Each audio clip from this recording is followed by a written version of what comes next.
Hello बच्चों, कैसे हो आप लोग। Welcome back to another video lecture. तो बच्चों, हम जो चैप्टर पढ़ रहे थे वो था स्ट्रक्चरल ऑर्गेनाइजेशन इन एनिमल्स।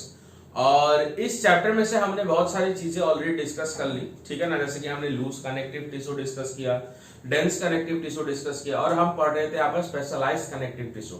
और स्पेशलाइज्ड कनेक्टिव टिश्यू बच्चों हमारा खत्म होने वाला है, क्योंकि स्पेशलाइज्ड कनेक्टिव टिश्यू में जो आपका स्केलेटल कनेक्टिव टिश्यू था, बोन एंड कार्टिलेज, वो हमने पढ़ लिया। फिर फ्लूइड कनेक्टिव टिश्यू में हम लोग ब्लड पढ़ रहे थे। ब्लड में से मैंने आप लोगों को बता दिया था कि आरबीसी क्या होता है आपका, ठीक है ना। मतलब हमने जो है ब्लड के बारे में कैसे स्टडी किया था कि ब्लड बनता है प्लाज्मा और फॉर्म्ड एलिमेंट से। तो प्लाज्मा के बारे में मैंने आपको बता दिया था अपने पिछले लेक्चर में, और उससे पहले वाले लेक्चर में मैंने आप लोगों को जो है आरबीसी के बारे में बताया था। तो बच्चों, आज ब्लड का एक इंपॉर्टेंट फॉर्म्ड एलिमेंट दोबारा पढ़ने वाले हैं। तो आज का जो फॉर्म्ड एलिमेंट बच्चों हमारा होने वाला है वो है डब्ल्यूबीसी, या फिर हम इसको कह सकते हैं ल्यूकोसाइट्स। ल्यूकोसाइट्स या फिर आप लोग कह सकते हो व्हाइट ब्लड कॉर्पसेल्स, ठीक है ना। तो सबसे पहले हम डब्ल्यूबीसी के बारे में थोड़ा सा कुछ जनरल इंफॉर्मेशन जानने की कोशिश करेंगे, और उसके बाद हम लोग क्या करेंगे, डब्ल्यूबीसी को जो है क्लासिफाई करना स्टार्ट कर देंगे, ठीक है ना। तो लेक्चर बहुत इंटरेस्टिंग होने वाला है, ध्यान से आप लोग सुनिए। क्या पढ़ रहे हैं बच्चों हम लोग, ब्लड। ब्लड किससे बनता है, प्लाज्मा और फॉर्म्ड एलिमेंट। प्लाज्मा के बारे में हमने पढ़ा, मैंने कहा फॉर्म्ड एलिमेंट में आपको क्या क्या मिलेगा, आरबीसी, जिसके बारे में हमने पढ़ा। अभी पढ़ेंगे डब्ल्यूबीसी, और फिर पढ़ेंगे प्लेटलेट्स के बारे में, ठीक है ना। ओके, तो ये जो डब्ल्यूबीसी होता है बच्चों, ये ब्लड में पाया जाने वाला सबसे एक्टिव कंपोनेंट होता है। So most active and motile component, so it is the most active and motile component of blood as well as lymph.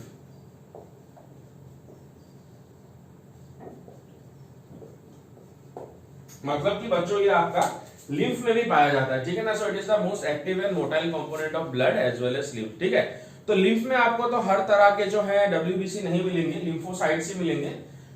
Okay, तो ये ब्लड और लिम्फ का सबसे एक्टिव कंपोनेंट है। अब जानने की कोशिश करेंगे आगे। अब अगर हम आगे जानने की कोशिश करें इसका कलर कैसा होता है, जिसके हमने देखा था आरबीसी का जो कलर था वो आपका कैसा था, रेड था। लेकिन जो आपके ल्यूकोसाइट्स होंगे they will be colourless, they are colourless. Simple सा रीजन है, क्यों, क्योंकि यहाँ पर जो हीमोग्लोबिन होता है वो एब्सेंट होता है, इट इज एब्सेंट, ठीक है ना। अब इनका शेप कैसे होता है, जैसे कि आरबीसी का मैंने शेप बताया था, वो कैसे होता है, बाय कन्वेक्स होते हैं, है ना, सर्कुलर होते हैं वो, और उनमें न्यूक्लियस भी एब्सेंट होता है आपका जो मैच्योर्ड आरबीसी होता है। लेकिन इनमें न्यूक्लियस प्रेजेंट होगा, पहली बात। इनको ट्रू सेल कहा जाता है, ब्लड में पाए जाने वाला एक्चुअली यही ट्रू सेल है, ठीक है ना। आरबीसी भी ट्रू सेल नहीं है क्योंकि इसमें न्यूक्लियस नहीं है, डब्ल्यूबीसी ट्रू सेल है। प्लेटलेट्स तो वो सेल ही नहीं माना जाता आपको, वो सेल के टुकड़े होते हैं, फ्रैगमेंट्स होते हैं, उनके बारे में मैं आपको बताऊंगा। ओके, तो हियर इनका जो शेप होता है ये अमीबा शेप होता है, मतलब या फिर इरेगुलर शेप, कुछ इस तरह का आपको जो है इनका शेप देखने को मिलेगा, ठीक है ना। इसके अंदर इनका न्यूक्लियस होगा। अब न्यूक्लियस जो है अलग अलग डब्ल्यूबीसी में इनका शेप अलग अलग होगा, जिसके बारे में आपके साथ में बात करूंगा। यहां पर एक टर्म आप लोगों के लिए जानना जरूरी है, दैट इज द डायपिडेसिस। ये डायपिडेसिस क्या होता है बच्चों, मैं पहले लिख देता हूं फिर बताता हूं। सो जो डब्ल्यूबीसी होते हैं, WBC can squeeze themselves out of blood capillaries, या फिर ब्लड वेसल्स लिख देते हैं, चलो, ठीक है ना। मतलब एक्चुअल में क्या होता है हमको पता है, जो कुछ कुछ डब्ल्यूबीसी ऐसा होता है जिनका फैगोसाइटिक नेचर होता है, ठीक है। मान लो ये हमारे बॉडी का टिश्यू है, this is the tissue of our body, और इसी टिश्यू में आपका क्या हो गया, एक पैथोजन आके आपका एंटर हो गया, यहाँ पर एक पैथोजन आके एंटर हो गया। अभी इसका क्या करना है, फैगोसाइटोसिस कराना है। तो ये हमारा ब्लड वेसल है। अब यहाँ पर जो है कुछ केमिकल वगैरह रिलीज होंगे, जैसे कि हिस्टामाइन वगैरह केमिकल रिलीज होंगे, जो हमारा मस्ट सेल करेगा, ठीक है ना। बेसोफिल भी करता है, मैं आपको बताऊंगा, जिसके कारण ब्लड वेसल का क्या होगा, यहाँ पर परमिएबिलिटी बढ़ जाएगा, ठीक है ना। ओके, तो अब ब्लड वेसल का जब परमिबिलिटी बढ़ जाएगा, ये जो WBC होते हैं क्योंकि अमीबा जैसे होते हैं अपने शेप को चेंज कर सकते हैं ये बच्चों, तो ये खुद को क्या करेंगे, यहाँ से स्क्वीज कर देंगे, खुद को इस तरह से स्क्वीज करके यहां से बाहर निकल जाएंगे ये लोग, कहां पर, टिश्यू में। और टिश्यू में जाने के बाद जो भी इसका फंक्शन है, जो भी पैथोजन है उसको ये क्या कर लेगा, फैगोसाइटोसिस कर लेगा आपका। तो ये जो ब्लड कैपिलरी से जो WBC एस्केप करके आपका टिश्यू में जा रहा है, इसी प्रोसेस को हम लोग कहते हैं डायपिडेसिस। ओके, तो याद रखना आप लोग इस टर्म को, डायपिडेसिस बड़ा काम का टर्म है। नेक्स्ट अगर मैं आपको बताऊं, आरबीसी का हमने देखा था कि हमारे ब्लड में कितना पाया जाता है, ये है कि जैसे आरबीसी मैंने कहा था, अगर एक हेल्दी मेल की बात करें तो वो कितना होता है आपका, जैसे कि 5 से 5.5 million cubic millimetre of blood आपको मिल रहा था यहाँ पर, है कि नहीं। तो यहाँ पर जो टोटल लिम्फोसाइट काउंट कितना होगा, TLC मतलब होता है टोटल लिम्फोसाइट काउंट। तो टोटल लिम्फोसाइट काउंट जो होता है बच्चों वो कम होता है आपका, ठीक है ना। टोटल लिम्फोसाइट काउंट कितना होता है, 6000 से 6000 टू 80,000 WBC पर mm³ ऑफ ब्लड, ठीक है ना। तो देखो कितना ज्यादा आपका कम होता है आरबीसी के अगर कंपैरिजन में बात करें, ठीक है। तो यहां से बच्चों एक और बात मैं आपको बोलना चाहता हूं, एक टर्म आप लोगों को मिलेगा, ठीक है ना। जैसे कि आप लोगों को पूछा जाएगा यहां पर कि आरबीसी इज टू WBC का रेशियो कितना होगा। अगर आप देखो जो आरबीसी होता है उसका नंबर कितना होता है, आरबीसी का नंबर होता है 5 से 5 मिलियन, ठीक है ना, पर mm³ ऑफ ब्लड। लेकिन अगर हम लोग यहाँ पर WBC का देखें वो कितना आता है, 6700 पर mm³ ऑफ ब्लड, ठीक है ना। तो हम लोग अगर ऑन एन एवरेज अगर 700 मान ले इसको, जो इसका नंबर है आपका WBC का, तो ये जो आपका जो रेशियो निकलता है ये होता है 700:1। मतलब कि ब्लड में हर 700 आरबीसी के अगेंस्ट आपको एक WBC मिलेगा। और ये रेशियो आप लोगों के लिए इंपॉर्टेंट है, लेकिन इसके ऊपर जो है क्वेश्चन पूछे जाते हैं, ठीक है। अगर प्रैक्टिस करोगे तो आपको क्वेश्चंस मिल जाएंगे बच्चों, ठीक है ना। तो मेरे ख्याल से यहाँ तक हमने सिंपल चीजें डिस्कस की हैं जो आप लोगों को समझ में आ रही होंगी, ठीक है ना। अब आगे मैं आपको एक टर्म देता हूं, जैसे कि ल्यूकोसाइटोपोएसिस, ये क्या है, या फिर ल्यूकोसाइटोसिस के बारे में हम लोग जानते हैं पहले, ठीक है ना। ल्यूकोसाइटोसिस का मतलब होता है WBC का नंबर अगर इंक्रीज हो रहा है किसी कारण से, ये जो WBC का नंबर है 6000 से 8000 पर mm³ ऑफ ब्लड, ठीक है ना, इससे अगर ज्यादा हो रहा है ब्लड में तो उसके लिए टर्म क्या है आपका, ल्यूकोसाइटोसिस, ठीक है ना। So it is increase in WBC count.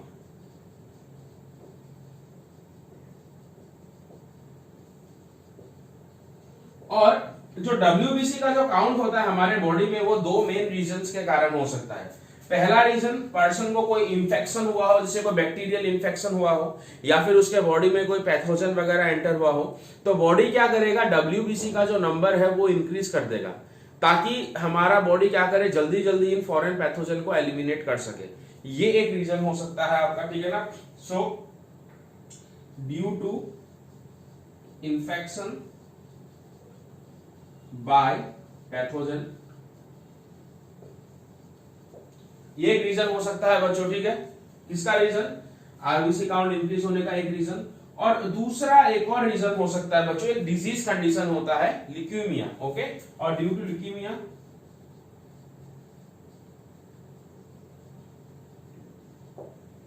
Okay. ये ल्यूकेमिया क्या है बच्चों, ब्लड कैंसर को ल्यूकेमिया कहा जाता है, this is known as blood cancer. मतलब कि एक पर्सन को जब ब्लड कैंसर होता है तो उसके बॉडी में कौन से सेल का नंबर इंक्रीज होता है, ये भी क्वेश्चन पूछा जा सकता है। तो वो है आपका क्या, WBC। अब आप लोग सोच रहे होंगे कैंसर में अगर उस पर्सन के बॉडी में WBC का नंबर इंक्रीज हो रहा है तो कहीं ना कहीं क्या हो सकता है, उस पर्सन का इम्यूनिटी या फिर फाइट करने का शक्ति और बढ़ जाएगा बॉडी का। ऐसा नहीं होता है। ये जो आपके जो WBC के जो नंबर यहाँ पर बढ़ रहे हैं एक्चुअली किसी काम के नहीं होते। ये WBC आपके नॉन फंक्शनल होते हैं, उल्टा ये टॉक्सिक होते हैं, बॉडी में टॉक्सिक केमिकल आपका क्या करते हैं, रिलीज करते हैं, ठीक है ना। तो फिर से बता रहा हूं, ल्यूकोसाइटोसिस कौन सा टर्म है आपका, आरबीसी के इंक्रीज होने को ही हम लोग कह रहे हैं यहाँ पर। ल्यूकोसाइटोसिस दो कारण से हो सकता है, अगर बॉडी में इंफेक्शन है किसी बैक्टीरिया या फिर अदर किसी पैथोजन का, या फिर वो पर्सन को क्या हो चुका है, ब्लड कैंसर हो चुका है। यहां तक आपका क्लियर होना चाहिए, ठीक है। नेक्स्ट अगर हम एक और टर्म की बात करें, जैसे ल्यूकोपीनिया। ल्यूकोपीनिया हम कहेंगे जब आरबीसी का जब नंबर, जो आरबीसी का काउंट है वो डिक्रीज हो जाएगा, ठीक है ना, इन बॉडी या फिर in blood, decrease in WBC count. तो इसके लिए टर्म क्या है आपका, ल्यूकोपीनिया। मैंने जब आरबीसी पढ़ाया था तब भी मैंने आप लोगों को कुछ लेकिन यहाँ पर टर्म दिया था, वो आपको याद रखना है, ठीक है। अब बच्चों आरबीसी का लाइफ स्पैन कितना था, आरबीसी का लाइफ स्पैन था 120 डेज। लेकिन अगर डब्ल्यूबीसी के हम लोग अगर यहाँ पर लाइफ स्पैन की बात करें तो इनका लाइफ स्पैन जो होता है 2 से 3 दिन का ही होता है बच्चों, 2 to 3 डेज, ठीक है ना। और इस 2 to 3 डेज में ये आपका क्या कर जाएंगे, दोबारा मर जाएंगे और हमारा जो बॉडी है या फिर बोन मैरो में नए नए डब्ल्यूबीसी बनेंगे। कुछ डब्ल्यूबीसी हैं जिनका लाइफ स्पैन थोड़ा ज्यादा होता है, जैसे कि हम लोग लिम्फोसाइट्स के बारे में पढ़ेंगे।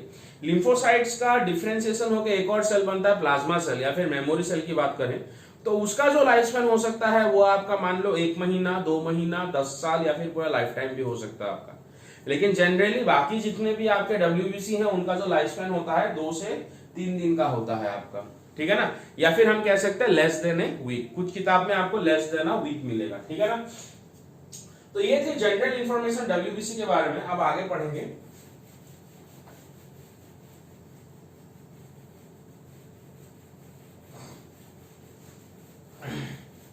अब ये जो ल्यूकोसाइट्स हैं इनको हम लोग दो कैटेगरी में, दो ब्रॉड कैटेगरी में हम लोग बांट सकते हैं। वैसे बता दो आप लोगों को जो डब्ल्यूबीसी होते हैं वो कितने टाइप के होते हैं, 5 टाइप के होते हैं, ठीक है ना। अब इनको हम लोग कितने कैटेगरी में बांट सकते हैं, 2 कैटेगरी में। वो 2 कैटेगरी कौन कौन से हैं, एक है ग्रेनुलोसाइट्स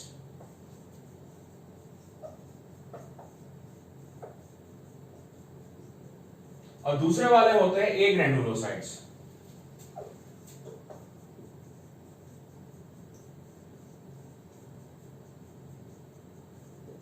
ठीक है ना। देखते हैं क्या डिफरेंस आ जाता है इनमें।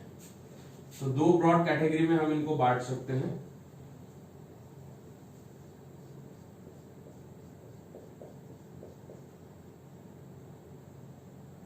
ठीक है, ये जो ग्रेन्युलोसाइट्स होते हैं इनके साइटोप्लाज्म में हमको ग्रेन्यूल्स देखने को मिलते हैं, ठीक है ना। So they contain granules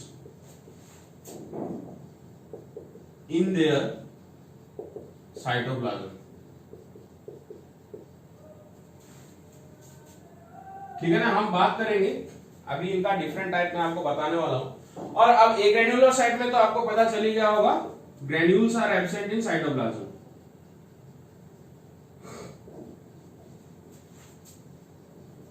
absent in cytoplasm, cytoplasm में ग्रेन्यूल्स एब्सेंट होते हैं, ठीक है ना। और इनका ये जो होते हैं ना, इनको हम लोग जब माइक्रोस्कोप के नीचे देखते हैं, डब्ल्यूबीसी देखो बच्चों क्या होता है, वो ट्रांसपेरेंट होते हैं या फिर कलरलेस होते हैं क्योंकि उनमें हीमोग्लोबिन नहीं होता है। अब माइक्रोस्कोप के नीचे अगर आप उनको देखोगे तो उन्हें कलर करना पड़ेगा, उन्हें स्टेन करना पड़ेगा, उनमें डाई देना पड़ेगा। डाई मतलब कलर को कह रहे हैं, जो बायोलॉजिकल सेल्स को कलर करने के प्रोसेस को हम लोग स्टेनिंग कहते हैं, ठीक है ना। और उसके लिए अलग अलग बायोलॉजिकल डाइज यूज किया जाता है आपका, फिर सिंपल वर्ड में क्या है, कलर्स यूज किया जाता है, ठीक है। तो यहां पर ये जो ग्रेन्युलोसाइट है इनको किस तरह का स्टेन से स्टेन किया जाए या फिर जिस तरह के स्टेन से ये कलर होते हैं या फिर स्टेन होते हैं उसके ऊपर बेस करके जो है ये 3 तरह के होंगे आपके, ठीक है ना। और यहाँ पर जो ग्रेन्युलोसाइट्स हैं ये आपके कितने तरह के होते हैं, 2 तरह के होते हैं। तो ये कौन कौन से होते हैं अभी हम डिस्कस करेंगे, ठीक है। तो मेन डिफरेंस तो आपको पता चल गया कि ग्रेन्युलोसाइट्स क्यों कह रहे हैं और एग्रेन्युलोसाइट्स क्यों कह रहे हैं, ठीक है ना। इसको मिटाएंगे अभी हम, और कौन कौन से सेल्स हमको यहाँ पे मिलने वाले हैं उनको हम जल्दी से यहाँ पर डिटेल में डिस्कस करेंगे, ओके। तो सबसे पहले जो यहाँ पर आपको मिलने वाला है वो होगा यूसिनोफिल,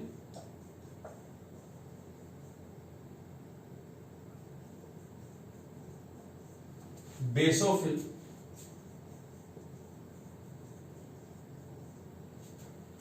देन न्यूट्रोफिल,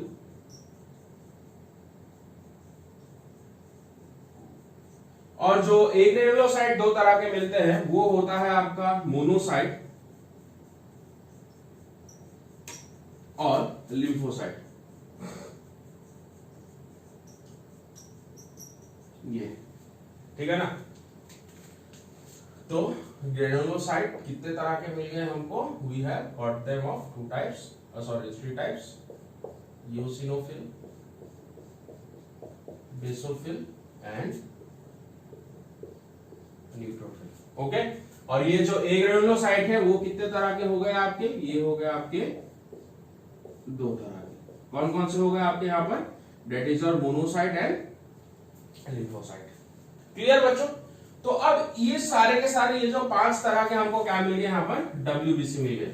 तो इनके कैरेक्टर्स के बारे में थोड़ा बात करेंगे। ये कितने मिलते हैं आरबीसी में, किसका कितना नंबर होता है, किसका परसेंटेज कितना होता है। एक टर्म मिलेगा आपको डिफरेंशियल लिम्फोसाइट काउंट, ठीक है ना। एक तो मिला था TLC, that is the total lymphocyte count. एक मिलेगा differential lymphocyte count, that is the DLC।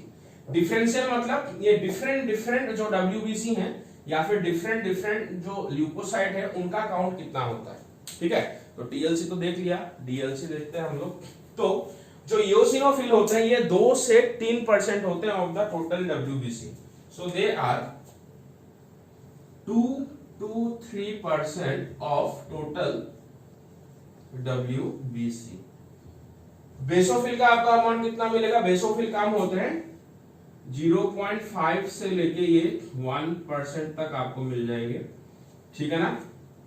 Neutrophil जो होते हैं वो सबसे ज्यादा होते हैं, 60 से 65% आपको ये ऑफ द टोटल WBC मिल जाएंगे, ठीक है ना। टोटल WBC में से इनका परसेंटेज होगा 60 to 65%। मोनोसाइट की अगर बात करें तो ये होंगे 6 से 8%, ओके।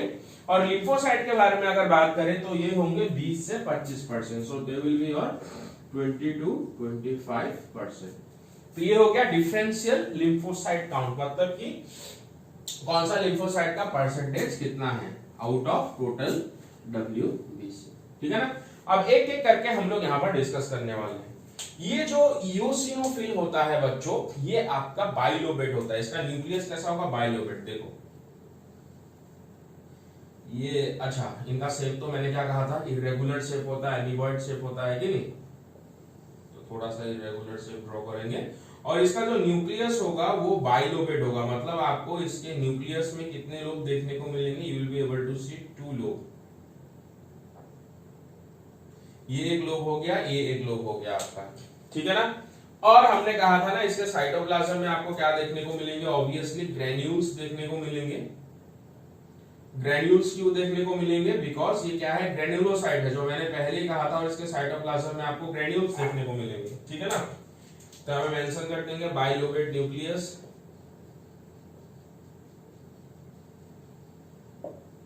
ठीक है ना। अब ये जो इओसिनोफिल है, इसका इओसिनोफिल नाम क्यों पड़ा? मैंने थोड़ी देर पहले कहा था आपको कि ये जो ग्रेनुलोसाइट होता है, स्टेनिंग के ऊपर बेस करके इनको हमने कितने कैटेगरी में बांटा है? 3 कैटेगरी में बांटा है, ठीक है ना। तो ये जो अपना जो इओसिनोफिल होता है ये एक्चुअली एक्सेप्ट करता है एसिडिक स्टेन। इनको हम लोग किस तरह के स्टेन से कलर कर सकते हैं? एसिडिक स्टेन से। तो इसलिए कुछ कुछ किताबों में आपको जो है इओसिनोफिल, इनका नाम जो है एसिडोफिल भी मिल जाएगा। अगर कहीं पे एसिडोफिल देखने को मिल रहा है तो वो क्या है आपका एक्चुअली में? Eosinophil, okay. सो देयर, और स्टेन क्या होता है? ये ग्रेन्यूल स्टेन होते हैं, ठीक है ना। So its granule are stained by acidic dye. जैसे कि एग्जाम्पल हो गया इओसिन। इओसिन एक डाई होता है बच्चों, और जिसके कारण ये जो ग्रेन्यूल्स है इनका कलर हो जाता है ब्राइट रेड। तो ग्रेन्यूल्स बिकम ब्राइट रेड, ठीक है ना। ग्रेन्यूल्स कैसे हो जाएंगे? ब्राइट रेड हो जाएंगे। अगर आप बात करें इनके फंक्शन के बारे में, तो इनका फंक्शन होता है इंफेक्शन को रोकते हैं, दे रेजिस्ट इंफेक्शन, ओके। तो फंक्शन क्या है? दे रेजिस्ट इंफेक्शन एंड पार्टिसिपेट या फिर an associated with allergic reaction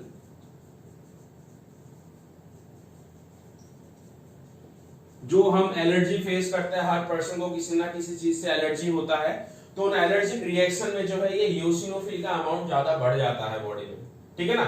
तो ये हो गया हमारा पहले तरह का डब्ल्यूबीसी जो एक ग्रेन्युलोसाइट है, मतलब इसके साइटोप्लाज्म में हमको ग्रेन्यूल्स मिल रहे हैं। टोटल डब्ल्यूबीसी में से इसका काउंट कितना होगा, 2 से 3% होगा बच्चों, समझ रहे हो आप लोग, है ना। इसका न्यूक्लियस है बाइलोबेट, ओके। ये जो साइटोप्लाज्म में जो ग्रेन्यूल्स है किस तरह का स्टेन लेंगे, ये आपका एसिडिक स्टेन लेने वाले हैं, जैसे एग्जांपल मैंने बताया यूसिन, और जिससे इनका जो कलर है वो कैसा हो जाएगा, ब्राइटेड हो जाएगा। फंक्शन की बात करें, इन्फेक्शन को रोकेंगे हमारे बॉडी में ये, ठीक है ना। दूसरा associated with allergic reactions, okay. अब हम यहाँ पर बेसोफिल के बारे में बात करते हैं, तो कितना परसेंटेज होता है वो तो मैंने आपको बता ही दिया। बेसोफिल का जो न्यूक्लियस होता है वो आपका 2 से 3 लोब मिल जाएगा उसके न्यूक्लियस में, ठीक है ना, लाइक दिस। तो ये अगर न्यूक्लियस है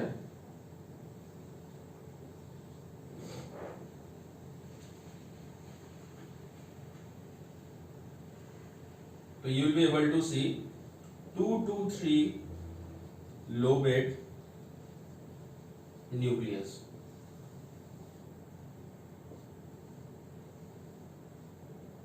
ठीक है ना।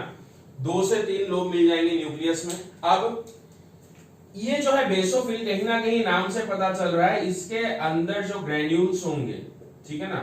अब देखो सबसे ज्यादा ग्रेन्यूल्स किसके अंदर होता है, यूसिनोफिल के अंदर होता है। फिर जो बेसोफिल में जो ग्रेन्यूल्स होता है कंपैरेटिवली यूसिनोफिल से आपका कम होता है, ठीक है ना। और जो ग्रेन्यूल्स होते हैं वो कौन सा स्ट्रेन लेते हैं, बेसिक स्ट्रेन। तो it granules are stained bye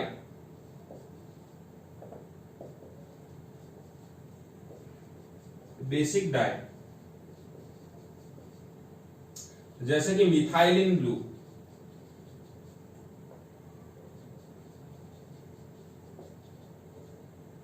ठीक है ना, ओके। तो यहां पर जो इसके क्या होंगे, ग्रेन्यूल्स होंगे। अगर माइक्रोस्कोप के नीचे हमें एक बेसोफिल को देखना है तो हम कौन सा स्टेन यूज करेंगे, मिथाइलिन ब्लू, या फिर दूसरा कोई बेसिक स्टेन हम लोग यूज करेंगे, जिससे कि क्या होगा, ये जो आपके बेसोफिल है कलर्ड नजर आएंगे और हम उनको पहचान पाएंगे, ठीक है ना। अब अगर इनके फंक्शन के बारे में बात करें तो बच्चों ये जो मस्ट सेल, याद कीजिए कनेक्टिव टिश्यू मैंने मस्ट सेल के बारे में बताया था, तो मस्ट सेल जो जो चीजें रिलीज करता है बेसोफिल भी वही रिलीज करेगा आपका, ठीक है ना। तो ये क्या करेगा, it secrets, it will be secreting histamine, serotonin, okay, और हेपरिन एंड हेपरिन। इसके साथ साथ it will be involve in the inflammatory reaction, okay, so involved in inflammatory reaction।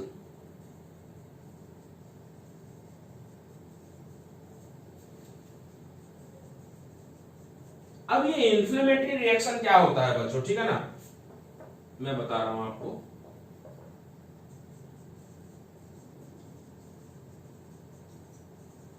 देखो इन्फ्लेमेटरी रिएक्शन क्या होता है, सिंपल सी बात है, कभी किसी कीड़े ने काटा या फिर मधुमक्खी वगैरह ने काटा है तो वो एरिया कैसा हो जाता है, लाल हो जाता है। लाल क्यों हो जाता है, क्योंकि उस जगह पर ब्लड फ्लो ज्यादा होने लगता है आपका, ओके। प्लस उस जगह में पेन होता है, वो जगह रेड हो जाता है, वो जगह गर्म हो जाता है आपका, है ना। तो इस तरह के रिएक्शंस को हम लोग क्या कहते हैं, इन्फ्लेमेटरी रिएक्शन कहते हैं। और उन इन्फ्लेमेटरी रिएक्शन में कौन इन्वॉल्व हो है अपना, बेसोफिल इन्वॉल्व है अपना, ठीक है। उसके अलावा और क्या क्या सेक्रेट कर रहा है ये आपका, it is secreting the histamine. Histamine के बारे में मैंने बोला है जब मस्ट सेल पढ़ा रहे थे, ठीक है ना। एक वैसोडाइलेटर है, सेरोटोनिन वैसोकंस्ट्रिक्टर, और हेपरिन का फंक्शन क्या है बच्चों, ये एक नेचुरल एंटी कोआगुलेंट है आपका, ठीक है ना। तो इस तरह से हमने जो है 2 डब्ल्यूबीसी के बारे में पढ़ा, that is the eosinophil and basophil. अब पढ़ेंगे बच्चों न्यूट्रोफिल के बारे में, ठीक है ना, ओके। तो मेरे ख्याल से यहां तक क्लियर है आप लोगों का, ओके। तो थोड़ा सा यहां पर जो जगह है इसको क्लियर कर देता हूं।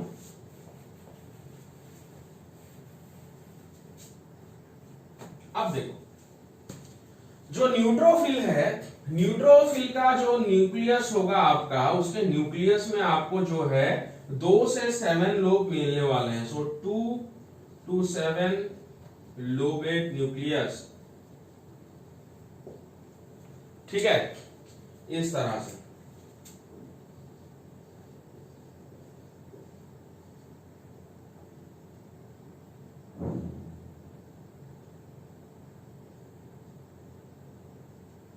तो बहुत सारे जो है आपको यहाँ पर क्या मिलेंगे, you will be able to see a lot of lobes in the nucleus.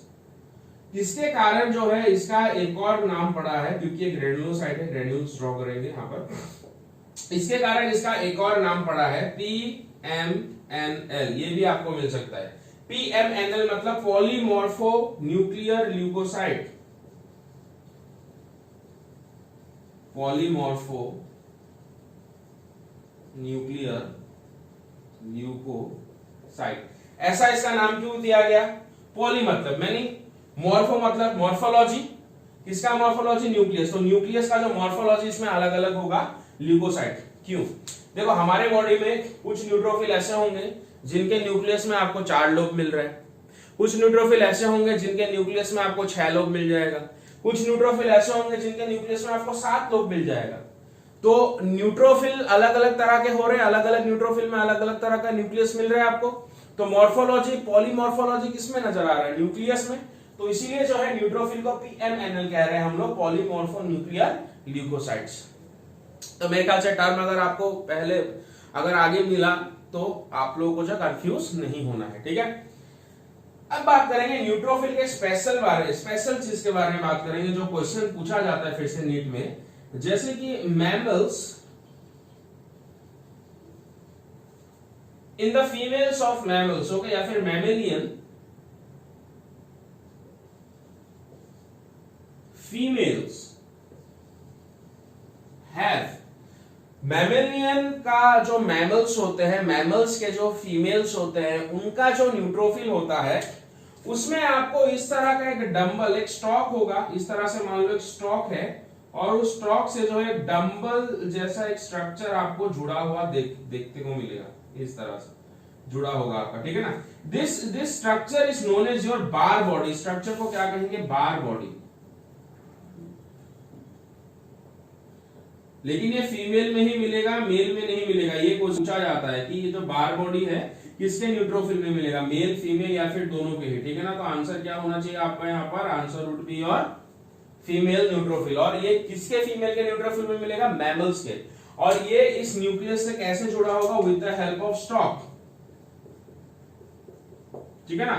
और ये एक्चुअली क्या होता है? इनएक्टिव सेक्स क्रोमोसोम होता है, ठीक है ना। So mammalian female have and bar body attached to nucleus with the help of a stalk,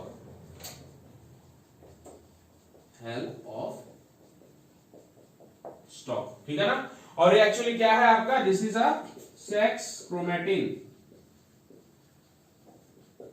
लेकिन ये इनएक्टिव होता है आपका, ठीक है ना। ओके, इस पॉइंट को याद रखना है, ये न्यूट्रोफिल में ही मिलेगा लेकिन आपको, ठीक है। वेरी वेरी इंपॉर्टेंट पॉइंट जो मैंने आपको यहाँ पर मेंशन किया है। अब इस न्यूट्रोफिल के अगर फंक्शन के बारे में हम लोग देखें तो ये जो न्यूट्रोफिल होता है, it is highly phagocytic cell. ये क्या है आपका? एक हाईली फैगोसाइटिक सेल।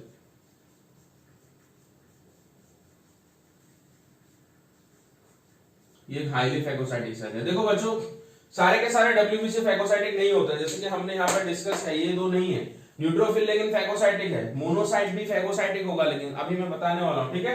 तो न्यूट्रोफिल के बारे में इतना जानिए आप लोग, मोर देन एनफ है आप लोगों के नीट के लिए, ठीक है ना। अब मोनोसाइट के बारे में मैं आपको बताता हूँ। क्या पढ़ रहे हैं बच्चों? हम लोग WBC पढ़ रहे हैं। WBC को हमने कितने कैटेगरी में बांटा? 2 कैटेगरी में, ग्रेनुलोसाइट एंड एग्रेनुलोसाइट। तो ग्रेनुलोसाइट में कौन कौन से मिल रहा था? योसिन, जो एसिडिक डाई लेते हैं जिसका ग्रेन्यूल, और जो आपका न्यूक्लियस कैसा है इसका? बाइलोबेट है। फंक्शन मैंने बताया आपको। बेसोफिल, जो 2 से 3 लोग मिल जाएगा न्यूक्लियस, ठीक है ना, जो बेसिक स्टेन लेता है जिनका ग्रेन्यूल। और न्यूट्रोफिल, अच्छा न्यूट्रोफिल क्यों कह रहे हैं हम लोग? न्यूट्रोफिल इसीलिए कह रहे हैं बच्चों, ये जो ग्रेन्यूल्स होते हैं इसके साइटोप्लाज्म में, ये एसिडिक स्टेन भी ले सकते हैं और बेसिक स्टेन भी ले सकते हैं, मतलब ये न्यूट्रल होते हैं। ऐसा नहीं है कि मैं एसिडिक स्टेन लूंगा, मैं basic stain, they are neutral towards the stain. तो ये एसिडिक स्टेन भी ले सकते हैं, बेसिक स्टेन भी ले सकते हैं, इसीलिए इनका नाम पड़ गया न्यूट्रोफिल। ठीक है, और आगे तो मैंने इसके न्यूक्लियस के बारे में बताया, इसमें अलग अलग मॉर्फोलॉजी नजर आएगी आपको, इसलिए PMNL भी कह रहे हैं हम लोग। और इसके न्यूक्लियस से अटैच होता हुआ आपको क्या नजर आएगा, पार बॉडी, जो मेल के फीमेल के न्यूट्रोफिल में ही आपको देखने को मिलेगा। और इसका नेचर कैसा है, फंक्शन कैसा है, this is highly phagocytic cell. तो मेरे ख्याल से यहां तक बच्चों जो है आपका 3 तरह के जो ग्रेनुलोसाइट है क्लियर हो गया है एकदम। कुछ भी डाउट आता है कमेंट में जरूर पूछिए। ओके, अब हम मोनोसाइट के बारे में पढ़ेंगे। अब ये दोनों जो है एक ग्रेनुलोसाइट है और इनके साइटोप्लाज्म में आपको ग्रेन्यूल्स नजर नहीं आएंगे। ठीक है ना, थोड़ा मिटा दिया जाए बच्चों। Okay,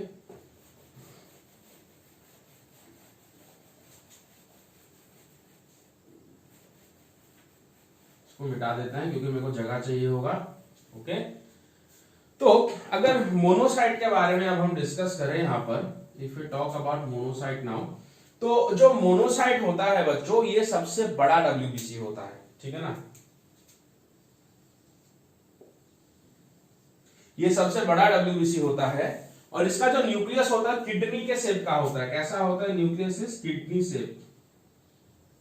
okay, so largest WBC kidney shape nucleus. ठीक है ना, ये जो सेल है अगर इसके फंक्शन के बारे में बात करें, it is highly phagocytic cell.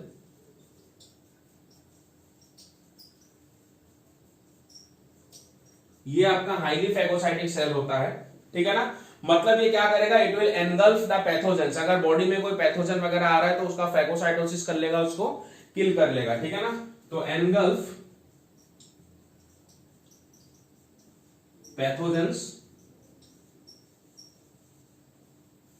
And cellular debris. देखो जो हमारे जो सेल्स के बीच में, हमारे बॉडी में कितने सारे सेल्स हैं, सेल्स के बीच में जो स्पेस होता है उसको क्लियर रखना, उसको साफ रखना जरूरी है। जैसे हम घर का साफ सफाई करते हैं ना, तो हमारे सेल्स के बीच में जो स्पेस है वहां पे मान लो कोई सेल टूट गया, मर गया, या फिर कोई पैथोजन है वहां पे मरा पड़ा हुआ है, उसको क्लियर करना है। या फिर कुछ लिम्फोसाइट जो है वो डिफेंस के मैकेनिज्म में क्या हो गए, पैथोजन को मारते मारते खुद भी मर गए। ठीक है ना, तो उनको भी क्लियर करना है। तो इनको कहते हैं सेलुलर डेब्रिस, और उन सेलुलर डेब्रिस को भी जो है ये साफ करता है। ठीक है, एक और बात, थोड़ी देर मैंने पहले कहा था आपको कि जो ल्यूकोसाइट्स होते हैं वो ब्लड वेसल को एस्केप करते हैं और टिश्यू में जाते हैं।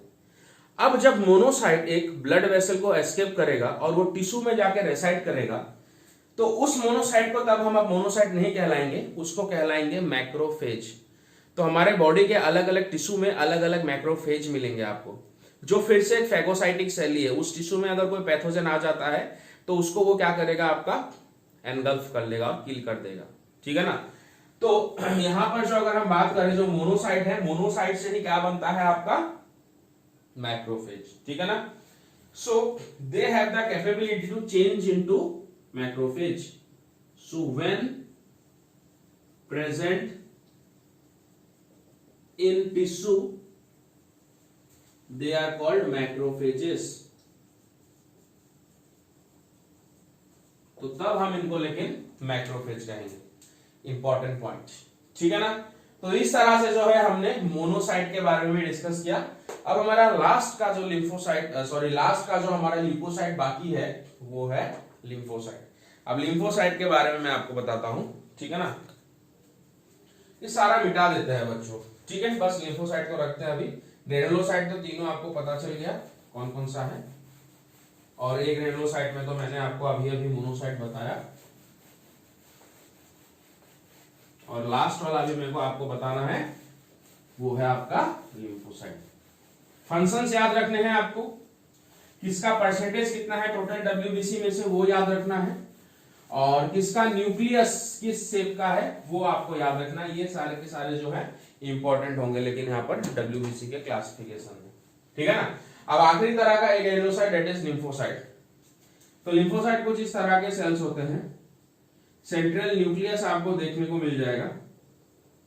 ठीक है ना, एक ग्रेनुलोसाइट है तो कोई भी ग्रेन्यूल्स नहीं है, और ये मेजरली दो तरह के होते हैं, दे आर मेजरली या फिर जनरली, चलो मेजरली लिख देते हैं क्योंकि दो ही टाइप के होते हैं, ऑफ टू टाइप्स, ठीक है ना। कौन कौन सा होगा? एक तो होते हैं बी लिम्फोसाइट या फिर बी सेल, ठीक है ना, और दूसरे होते हैं टी लिम्फोसाइट या फिर टी सेल। ऐसा हम क्यों कहते हैं बी लिम्फोसाइट और टी लिम्फोसाइट? देखो, क्योंकि मैंने आरबीसी जब पढ़ा रहा था मैं लास्ट वाले लेक्चर में, मैंने आपको बताया था इनका फॉर्मेशन होता है रेड बोन मैरो में, ठीक है ना। अब रेड बोन मैरो में फॉर्मेशन होने के बाद ये जो बी लिम्फोसाइट है इसका मैच्योरेशन तो होता है बोन मैरो में ही, इसीलिए इसको कह रहे हैं बी लिम्फोसाइट। और ये जो टी लिम्फोसाइट है इसका मैच्योरेशन बोन मैरो में नहीं होता है, ये बोन मैरो को छोड़ के थाइमस में चला जाता है, थाइमस, और थाइमस में इसका मैच्योरेशन होता है, इसलिए हम इसको कहते हैं टी लिम्फोसाइट। और ये दोनों ही जो सेल है हमारे बॉडी के इंपॉर्टेंट इम्यून सिस्टम के पार्ट है या फिर इम्यून सिस्टम है। So they are response, function की अगर बात करें, function, they are responsible for immune response. ये इम्यून रेस्पॉन्स के लिए बच्चों क्या होते हैं? रेस्पॉन्सिबल होते हैं, ठीक है ना।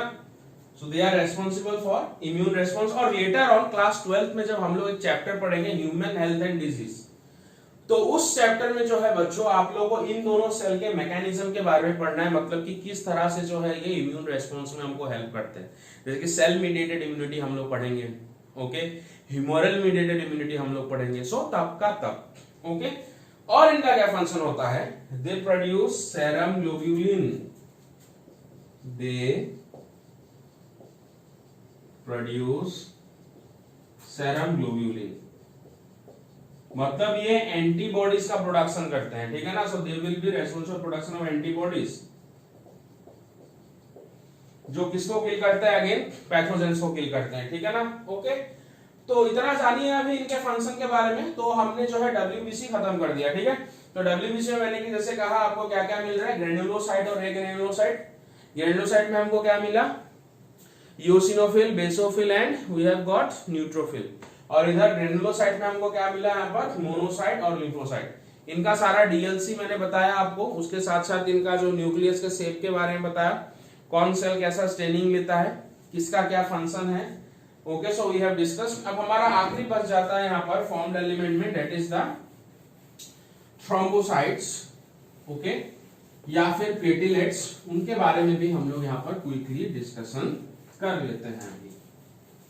तो मेरे ख्याल से सब लोग रेडी हो, ध्यान देकर सुन रहे होंगे आप लोग, ठीक है ना। So let's discuss about thrombocytes.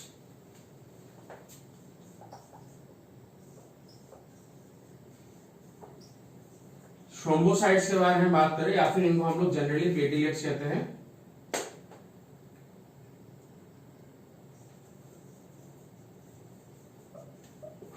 Okay, they are also known as platelets.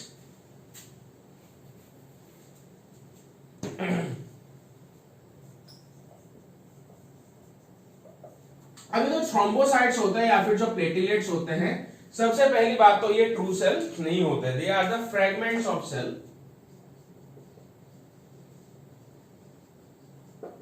fragments of cell, so not true cell।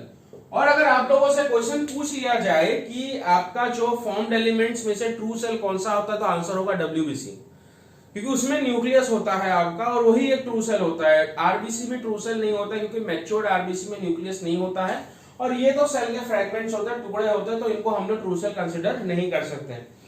इनका फॉर्मेशन कैसे होगा? सो दे आर फॉर्म्ड फ्रॉम, मैंने बताया था इनका फॉर्मेशन कैसे होगा, लास्ट वाला लेक्चर देख लेना, फिर भी मैं बता देता हूं। फॉर्म्ड फ्रॉम मेगाकैरियोसाइट्स,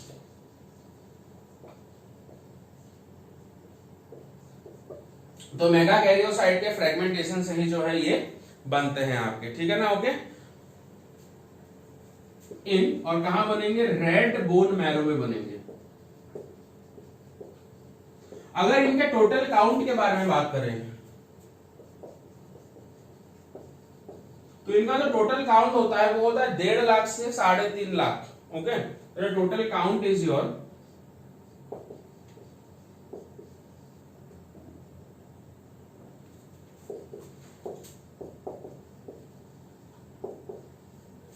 प्लेटलेट्स पर mm³ of blood.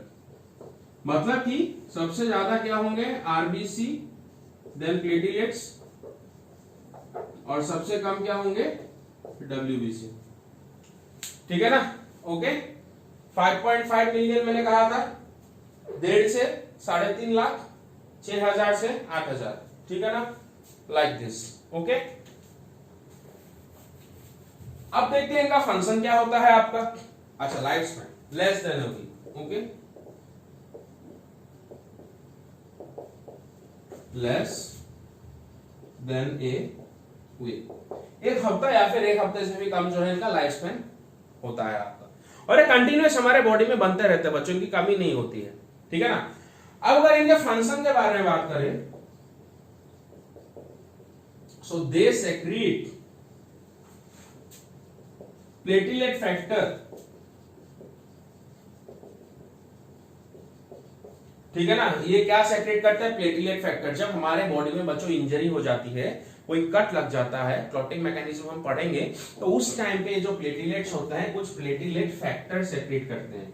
In platelet factor का बच्चों एक और नाम है, इनको थ्रोम्बोप्लास्टिन भी कहा जाता है।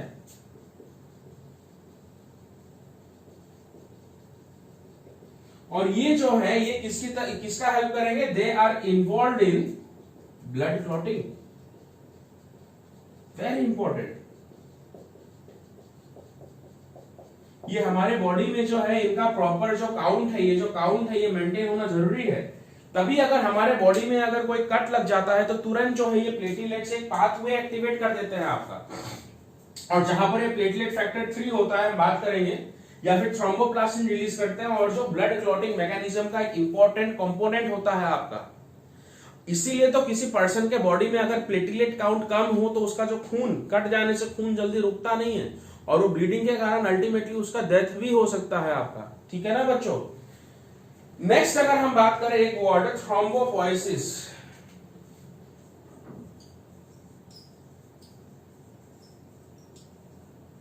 ओके, और एक वर्ड होगा आपका thrombocytopenia.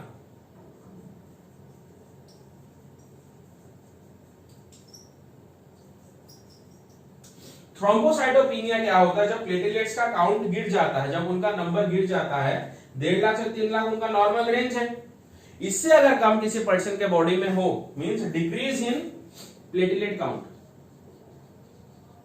Decrease in platelet count, उसके लिए क्या टर्म है?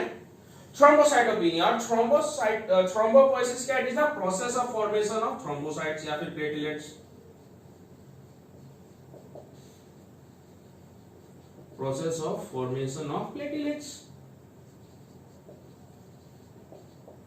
है ना? प्लेटलेट्स खत्म हो गया बच्चों, प्लेटलेट्स। ठीक है ना? तो थ्रोम्बोसाइट्स, प्लेटलेट्स भी कहते हैं इनको हम लोग। फॉर्मेशन कहां पे होता है? रेड बोन मैरो में। कौन से सेल से होता है? मेगाकैरियोसाइट से, और इस सेल के फ्रेगमेंटेशन से बनते हैं, इसलिए ट्रू सेल नहीं है। इनका कितना टोटल काउंट है? मतलब आरबीसी से कम, डब्ल्यूबीसी से ज्यादा। 1.5 लाख से 3.5 लाख प्लेटलेट्स पर mm³ ऑफ ब्लड आपको मिल जाएगा। ठीक है ना? इनका लाइफ स्पैन 1 हफ्ते से कम होता है। फंक्शन क्या है बच्चों? जब भी कोई कट वगैरह लगता है तो ये क्या रिलीज कर देते हैं? प्लेटलेट फैक्टर, जिसको थ्रोम्बोप्लास्टिन भी कहते हैं, जो ब्लड को क्लॉट होने में हेल्प करता है, जिससे हमारा ब्लीडिंग रुक जाता है। Very important, that's why they are very important. और इनकी कमी अगर बॉडी में हो जाए, इनका काउंट बॉडी में कम हो जाए, तो उसको क्या कहेंगे? थ्रोम्बोसाइटोपिनिया।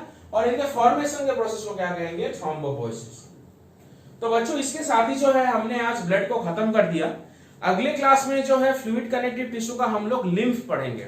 ठीक है ना बच्चों? तो तब तक मेहनत करते रहिए, और कुछ भी डाउट हो तो कमेंट में जरूर पूछिएगा। अगले क्लास में मिलते हैं बच्चों। Take care. ओके।